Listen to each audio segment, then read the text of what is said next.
We are looking at how to pronounce the name of this medication, as well as how to say more interesting and related medical terms as well. So make sure to stay tuned and consider subscribing for more learning. In British English, this is said as bupropion.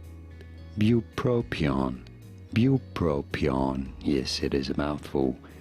In American English, however, it is normally pronounced rather similarly as bupropion.